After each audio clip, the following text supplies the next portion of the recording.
अस्सलाम वालेकुम नाज़रीन किराम, मैं हूं आपका होस्ट अयाज अहमद। नाज़रीन किराम, लड़ाई के आखिरी मरहले का आगाज हो चुका है। इमरान खान की जानब से वाज़ेह तौर पर यह ऐलान किया गया है कि किसी भी सूरत पीछे हटने का कोई ऑप्शन मौजूद नहीं है। यह लड़ाई हर सूरत लड़नी पड़ेगी। इमरान खान ने अडयाला जेल से जो पैगाम जारी किया है, इंतहाई सख्त पैगाम है। आज से कबल जितनी मरतबा भी इमरान खान ने अडयाला जेल से बात की है, उनके ट्विटर हैंडल के ऊपर उस बात को जारी किया गया है। वो सारी बातें एक तरफ, और अब जो इमरान खान ने पैगाम जारी किया है ये एक तरफ। ये पैगाम इंतहाई सख्त पैगाम है। इसमें इमरान खान ने हुकूमत को, एस्टेब्लिशमेंट को, अपनी पार्टी को, सारे के सारे लोगों को एक लाइन के अंदर रखा है। और हैरान कुन तौर पर इमरान खान ने अपने इस पैगाम में पाकिस्तान के field marshal general Asim Munir का नाम तकरीबन 8 से 10 मरतबा लिया है। क्या क्या बातें इमरान खान ने की हैं वो आपके सामने रखने के लिए जा रहा हूं। इससे आपको अंदाजा होगा कि इमरान खान का अडयाला जेल के अंदर क्या मोड है, वो क्या सोच कर बैठे हुए हैं, वो लड़ाई को किस लेवल के ऊपर लेकर जाना चाहते हैं। ये आपको आज के इस पैगाम के बाद पता चल जाएगा। और इमरान खान का यह पैगाम खसूसी तौर पर अपनी पार्टी की क़यादत के लिए है। इमरान खान ने वाज़ेह तौर पर बता दिया है कि इमरान खान किस जगह के ऊपर खड़े हैं और किस लेवल के ऊपर जाकर इमरान खान इस निजाम से टकराने को तैयार है। यह इमरान खान ने अपनी पार्टी को बता दिया है।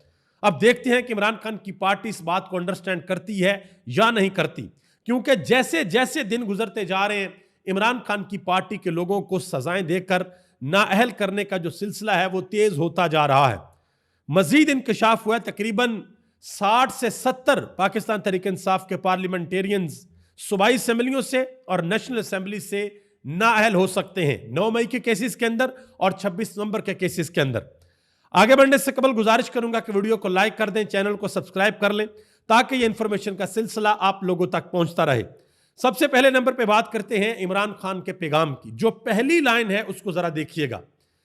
इमरान खान ने कहा कि पाकिस्तान में इस वक्त मार्शल लॉ नहीं, आसम लॉ नाफिज है। यानी कि पाकिस्तान के field marshal general Asim Munir का नाम लिया है कि इस वक्त पाकिस्तान में मार्शल लॉ नहीं बल्कि आसम लॉ नाफिज है। फिर कहा कि मुल्क में आसिम मुनीर का कानून चल रहा है और ISI इसे तहफ़्फ़ुज़ दे रही है। जो चीज आसिम मुनीर को ताकत देती है वो इस मुल्क का कानून बन जाता है। आसिम मुनीर अपनी ताकत के लिए मुल्क की हर चीज की कुर्बानी देगा। ये आर्मी चीफ फौज की बदनामी करवा रहा है जैसे कि याह्या खान ने किया था। ये अभी मैंने पहला पैराग्राफ पढ़ा है, जरा आगे देखिएगा। मजीद इमरान खान ने कहा कि इस वक्त सेनेट, कौमी असम्बली, वजीर आजम और सदर सब गैर कानूनी है। यह भी कहा कि एक जाली आईनी अदालत बनाकर हमारी नशिस्तें कम की गई, जो कि तारीख में कभी नहीं हुआ कि एक जमात की नशिस्तें किसी और को दे दी जाए। वो आईनी अदालत जिनमें इंसाफ मिलना चाहिए, आज वहां आसिम मुनीर ने अपने जाती नौकर बैठा रखे हैं। इमरान खान ने कहा कि आईनी अदालत बनी जहां से इंसाफ मिलना चाहिए था, लेकिन वहां पर पाकिस्तान के field marshal general Asim Munir ने अपने जाती नौकर बैठा रखे हैं। मजीद इमरान खान ने कहा कि सिकंदर सुल्तान राजा ने तारीखी इलेक्शन फ्रॉड किया और उसे तोसी देकर इस धांधली को तहफ़्फ़ुज़ दिया गया। इस्लामाबाद हाई कोर्ट का जज 7 माह से मेरी अपीलें नहीं सुन रहा क्योंकि उसे भी हदायत आसिम मुनीर से मिल रही हैं। इस वक्त मुल्क में आसिम मुनीर का कानून है जिसे पाकिस्तान उसकी जाती मलकियत हो। फिर कहा कि मुल्क में अदलिया, अदारे और जमहूरियत को मुनज़्ज़म तरीके से तबाह किया गया है। मिलिट्री कोर को कानूनी करार दे दिया गया है और यह इकदाम दरअसल अदलिया की जानिब से खुद पर अदम एतमाद है। यह भी कहा कि मेरी अहलिया बुशा बीबी को बतौर हथियार इस्तेमाल करके मुझे तोड़ने की कोशिश की जा रही है, लेकिन मैं ये वाज़ेह कर दूं कि मैं मर जाऊंगा मगर कभी आसिम मुनीर की बादशाहत को तस्लीम नहीं करूंगा। यह भी कहा कि यह एक कब्जा ग्रुप है जिसने मुल्क पर जबरदस्ती कब्जा कर रखा है।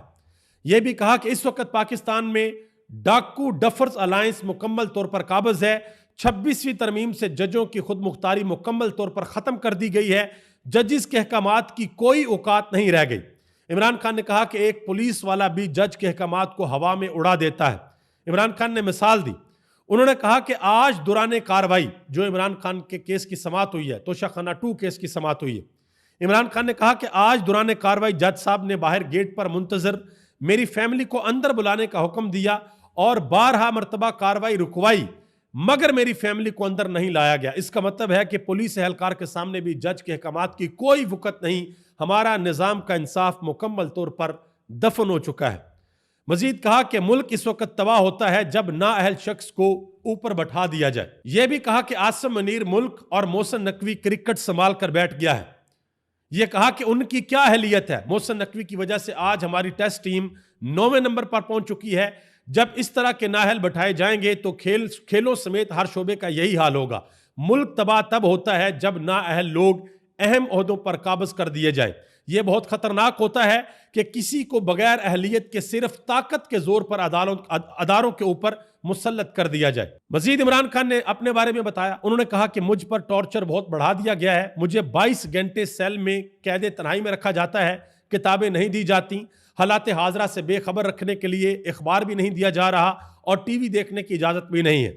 इमरान खान ने कहा कि यह ना सिर्फ मकामी बल्कि आलमी इंसानी हकूक की बदतरीन पामाली है। यह भी कहा कि आज जज के हुक्म पर 3 घंटे के बाद फ़कत एक किताब मुझे मुहैया की गई है, जबकि मेरी फैमिली ने गुज़िश्ता 1.5 माह के दौरान कम अज़ कम 2 दर्जन किताबें भिजवाई हुई हैं। जब से जेल सुप्रिटेंडेंट गफूर अंजम आया है, मुझ पर टॉर्चर बहुत बढ़ा दिया गया है। यह तमाम टॉर्चर उसकी सरबराही में किया जा रहा है। यह इमरान खान ने बात की है। मजीद कहा कि हम पाकिस्तान में अमन चाहते हैं। पाकिस्तान में इस वक्त जो भी अमन के साथ खड़ा है, अमन मार्च कर रहा है, हमें उसके साथ भरपूर यकजहती दिखानी चाहिए। यह भी कहा कि आज 7 माह हो गए हैं, मुझे अपने बच्चों से बात नहीं करने दी गई। ये उनका हक है कि वो अदालत में जाएं और मैंने खुद अपने बेटों को कहा है कि वो इंसानी हकूक़ की बुनियाद पर आलमी अदालत से रजू करें। इमरान खान ने यह भी कहा कि वो अमेरिका में किसी से मदद नहीं मांग रहे, सिर्फ अपने हकूक़ के लिए आवाज़ बुलंद कर रहे हैं। इमरान खान ने कहा कि जब सदर ट्रंप की हुकूमत आई तब भी मैंने यही कहा था कि पाकिस्तान के फैसले पाकिस्तान के अंदर होंगे। इमरान खान ने मजीद कहा कि हमने तमाम दरवाजे खटखटाए हैं लेकिन कहीं से सुनवाई नहीं हुई। मैंने सिर्फ एक बार मुज़ाकरात का कहा था, वो भी 26 नवंबर और 9 मई के कमीशन के मुतालबे के साथ।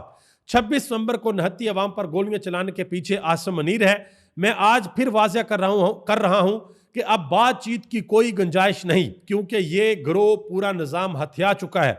यह भी कहा कि बैरिस्टर गौहर, सलमान कमराजा, अली अमीन गंडापुर और जुनेद अकबर, इन लोगों की इमरान खान ने ड्यूटी लगाई है। Barrister Gohar chairman, acting chairman Pakistan Tehreek Insaf, Salman Akram Raja secretary general, Ali Amin Gandapur KP के चीफ मिनिस्टर और जुनेद अकबर केपी के सूबाई सदर। इमरान खान ने कहा कि इनको ताकीद करता हूं कि भरपूर तरीके से तहरीक चलाएं। तहरीक का मकसद इंसाफ का निज़ाम, यह अब मकसद सुन लीजिएगा, इमरान खान ने मकसद बताया है। इंसाफ का निज़ाम, कानून की बालादस्ती और आइन का तहफ़्फ़ुज़ होना चाहिए। इमरान खान ने यह नहीं कहा कि मुझे रिहा करवा दो, मुझे वज़ीर आज़म बना दो, मुझे कुर्सी दे दो। उन्होंने कहा कि भाई तहरीक का मकसद है इंसाफ का निज़ाम, कानून की बालादस्ती और आइन का तहफ़्फ़ुज़। यह भी कहा कि अगर हमने सड़कों पर आवाज़ ना उठाई तो यह कब्जा ग्रुप पार्लिमानी पार्टी को भी आहिस्ता आहिस्ता तबाह कर देगा। मैं खड़ा हूं तो आपको भी खड़ा होना होगा। यह इमरान खान ने अपनी पार्टी को वाज़ेह तौर पर हदायत दी है। और मैंने आगाज़ में कहा कि इमरान खान ने तनकीद तो पहले भी बड़ी की है एस्टेब्लिशमेंट का, कभी नाम लेकर, कभी इशारों के अंदर और कभी कभार फील्ड मार्शल जनाब आसिम मुनीर का डायरेक्टली नाम ले। आज तो बहुत मरतबा नाम लिया इमरान खान ने। तो इमरान खान ने अपनी पोजीशन बताई अपनी पार्टी के लोगों को कि भाई मैं यहां खड़ा हूं, इस मोड के अंदर हूं मैं। और इमरान खान ये वाज़ेह तौर पर कह चुके हैं कि अगर मेरे साथ नहीं चल सकते, इस तहरीक का बोझ बर्दाश्त नहीं कर सकते, तो अलहदा हो जाओ, साइड पे हो जाओ, मेरे साथ 2 नंबरी और गद्दारी ना करना। यह इमरान खान का वाज़ेह पैगाम है। आखिरी पैराग्राफ के अंदर इमरान खान ने कहा कि हमारी जदोजहद हमारा हक है, क्योंकि पाकिस्तान की 80% आवाम मेरे साथ है। इमरान खान ने कहा कि मैं जानता हूं कि धांधली का 90% अमल पोलिंग के बाद से लेकर नताइज के दरमियान हुआ है। मैंने 2 साल इलेक्ट्रॉनिक वोटिंग मशीन के लिए कोशिश की। अगर 8 फरवरी को ईवीएम यानी कि इलेक्ट्रॉनिक वोटिंग मशीन होती तो गेम उधर ही खत्म हो जाती, यानी कि 8 फरवरी वाले दिन ही गेम खत्म हो जाती। मजीद कहा कि आज भी कहता हूं, अगर इंतखाबात में शफाफियत चाहिए तो ईवीएम का निज़ाम लाया जाए, धांधली हमेशा के लिए ख़त्म हो जाएगी।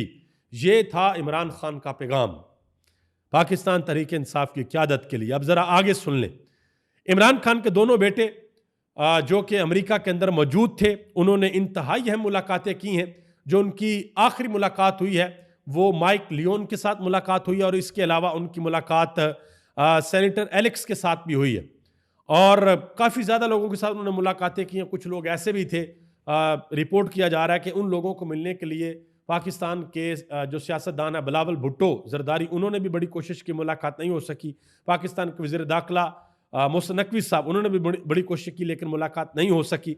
लेकिन इमरान खान के बेटों की इन लोगों के साथ मुलाकातें हो गई हैं और अब यह खबर आई है कि ये सारी मुलाकातें करके इमरान खान के बेटे लंदन वापस रवाना हो चुके हैं, यानी कि वो अपनी वालदा के पास अब वापस जाएंगे। अब वापस जाकर वो ये सारे का सारा लाहेअमल बनाएंगे कि उन्होंने आगे क्या करना है। हैरानकुन तौर पर उन्होंने अमेरिका के अंदर किसी मीडिया चैनल को इंटरव्यू नहीं दिया। ये तवक्को की जा रही थी कि वो मीडिया के ऊपर इंटरव्यू देंगे, लेकिन उन्होंने इंटरव्यू नहीं दिया। हो सकता है कि वो दोबारा आए और दोबारा कुछ लोगों के साथ मुलाकातें करें, ये आने वाले चंद दिनों के अंदर पता चल जाएगा। शहरयार खान अफरीदी, उन्होंने बड़ी अहम बात की है। उन्होंने कहा कि पार्टी के अंदर जो इख्तलाफात फैला रहे हैं उन्हें मिसाल बनाया जाएगा। ये लोग इमरान खान को नुकसान पहुंचा रहे हैं, इस वक्त हमारी पार्टी को मुत्तहिद होने की जरूरत है। ये बात उन्होंने की है और इमरान खान का ये बड़ा वाज़ेह पैगाम है कि अंदर के इख्तलाफात जो हैं वो आप बिल्कुल ख़त्म कर दें। महमूद खान अचकज़ई, उन्होंने एक अहम तरीन ऐलान किया है। उन्होंने कहा कि हमारे इत्तेहाद ने यह फैसला किया है कि हम 31 जुलाई और 1 अगस्त 2025 को ऑल पार्टी कॉन्फ्रेंस बुलाएंगे। मुख्तलिफ अदारों के लोगों पर मुश्तमिल एक गोल मेज कॉन्फ्रेंस होगी जिसमें आइन की बालादस्ती समेत महंगाई, बदअमनी, आज़ादी सहाफ़त, अदलिया की आज़ादी और दीगर नकात पर 2 या 3 दिन तक कॉन्फ्रेंस होगी। ये उन्होंने बात की है। मजीद उन्होंने कहा कि हम जो तहरीक चलाएंगे उसमें उन्होंने अपने 6 नकात पेश किए हैं, 6 मुतालबात हैं। आइन की बालादस्ती, कानून की हुक्मरानी, पार्लियामेंट की सुप्रीमेसी, आइन की बहाली, एक खुद मुख्तार गैर जानबदार इलेक्शन कमीशन का क़याम जिसमें तमाम पार्टियों की मंजूरी शामिल हो, शहबाज शरीफ की नजायज़ हुकूमत का खात्मा। उन्होंने कहा कि जब तक ये 6 चीज़ें नहीं हो जाती हम अपनी तहरीक जो है वो जारी रखेंगे, हम पीछे किसी भी सूरत नहीं हटेंगे। ये महमूद खान अचकज़ई की जानिब से वाज़ेह तौर पर ऐलान किया गया है। मजीद उन्होंने कहा कि इमरान खान से किसी का इख्तलाफ हो सकता है, लेकिन यह बात तय है कि गुज़िश्ता इंतखाबात में इमरान खान की पार्टी जीत चुकी है और जिस अंदाज में शहबाज शरीफ और कंपनी ने करोड़ों इंसानों को बंदूक के जोर पर दहशत ज़दा करके इस हुकूमत को मुसल्लत किया है, इस हुकूमत को हुकूमत कहना भी हुकूमत की तौहीन है। आगे आ जाए, बैरिस्टर गौहर अली खान ने शेर अफजल खान मरवत के हवाले से बड़ी अहम बात की है। उन्होंने कहा कि शेर अफजल खान मरवत ने जो इमरान खान की बहन अलीमा खान के ऊपर इल्ज़ामात लगाए हैं इसकी मैं मज़म्मत करता हूं। अब कोई भी इमरान खान की फैमिली या बहनों के बारे में ऐसी बात करेगा तो हम उसको पार्टी से निकाल देंगे। ये उन्होंने बात की है। अब बैरिस्टर गौहर अली खान ने मजीद कहा, उन्होंने कहा जी पाकिस्तान तहरीक इंसाफ के और भी अरकान, तकरीबन 60 से 70 अरकान जो है अरकान पार्लियामेंट जो सूबाई असम्बलियों में और नेशनल असम्बली के अंदर बैठे हुए हैं, इवन के सेनेट के अंदर भी हैं, 9 मई के मुकदमात में और 26 दिसंबर के मुकदमात में उनको सजाएं हो सकती हैं। उसमें अली अमीन गंडापुर, उमर अयूब खान, जरताज गुल, असद कैसर, इस समेत पाकिस्तान तहरीक इंसाफ के जो सियासी रहनुमा हैं, बड़े रहनुमा हैं, वो इसके अंदर शामिल हैं। और जब सजाएं होंगी तो फिर इलेक्शन कमीशन ऑफ पाकिस्तान इनको नाअहल भी करने की कोशिश करेगा। अभी तक इतना ही। आप सबका बहुत बहुत शुक्रिया। पाकिस्तान जिंदाबाद, पाकिस्तान के करोड़ों अवाम पाइंदाबाद।